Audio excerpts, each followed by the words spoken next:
Dewald Brewis. Is he the next T20 superstar? Let's hear some musings from the world of cricket. This is Cricket Musings 173, and this is the week that was in the world of cricket. Hello, welcome to another week, and we'll start with a name that seems to be on the lips of many cricket fans around the world, and that is Dewald Brewis. I have to admit that I've only watched highlights, but what I saw was very impressive. Hitting down the ground with his head down. The commentators were saying it was like A.B. de Villiers. Although as a New Zealander, I would say it was like Martin Guptill. You knew Martin Guptill was in form when he did that. He hit the ball down the ground with his head still down, and the ball was sailing out of the ground.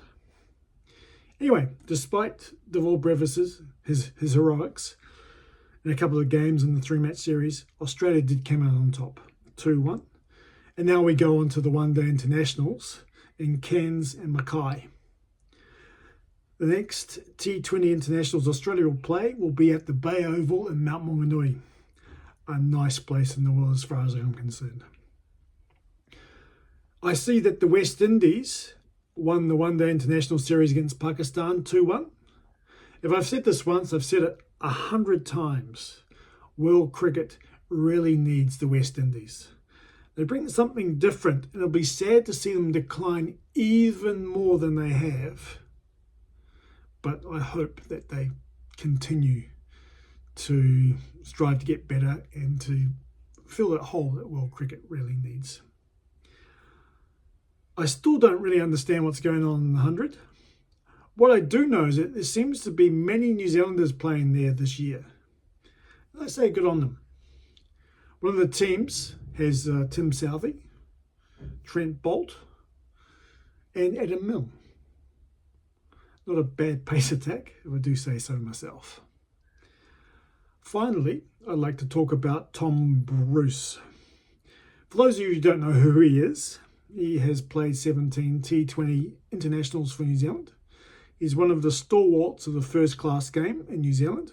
In the last season, he scored 345 in a single innings against Auckland for his provincial side, Central Districts. This week, or last week now, the news came out that he's changed his allegiance and now will be available to play for Scotland in international cricket. I've always thought that one of the biggest honours in sport is to be picked for your country, to be picked to represent the country in the sport that you love. This involves playing with people who've competed against or competed with over the years. You share the same culture. I wonder then how people can play for countries who in some instances have never played there or can't speak the language or they don't really understand the culture. Good luck to Tom Bruce, but do you have to feel Scottish? Do you have to understand the culture to play for Scotland? I know I wouldn't do it if I had the opportunity, but I'd say good luck to Tom Bruce. We'll see you next week.